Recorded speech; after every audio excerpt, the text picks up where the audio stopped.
Are you about inclusion or exclusion? Coming up this week on Working Yourself Wednesday. Hey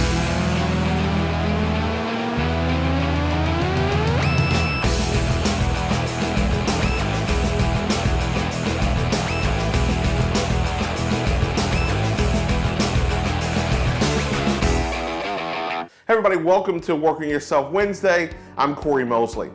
This week I want to talk to you about the involvement process in your organization. Are all of your people, especially those who interface with your customers, all on the same train? Are you all drinking the same Kool-Aid?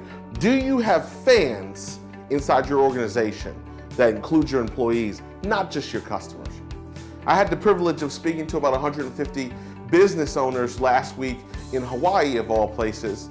And while we were at the resort, it was a pretty upscale resort, we decided to, of course, have dinner at the local highly rated restaurant there. And I was amazed when we were asking the water guy, I guess you would call him, the water guy, the runner, and we wanted some suggestions, and we were talking to him about the food, and he said to me that he's never had any of the food in the restaurant that he works in.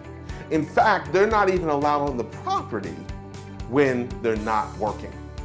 And I was kind of stunned by that. Now I understand high-end restaurant, high quality food, high cost of food, I get it.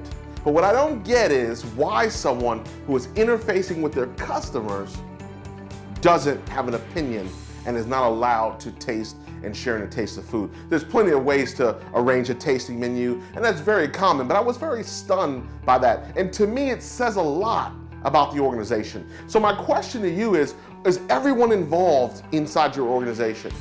Or is it just the people who know how to do their job and know what they know? Or does everyone know what the mission is? Does everyone have the ability to speak about what your company does or cares about?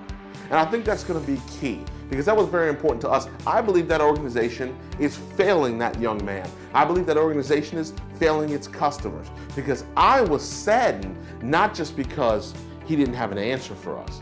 I was saddened because he can't really convey how he feels about the product. He's touching the product, but is not tasting the product. How many of your people inside your organization touch your product every day? And you can use that in a way that makes sense. But how many people touch your product every day but have never tasted it?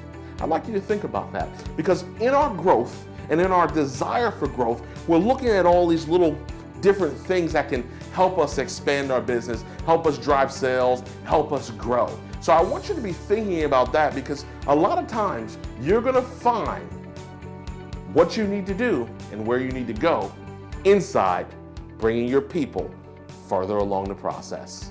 I'll see you next week.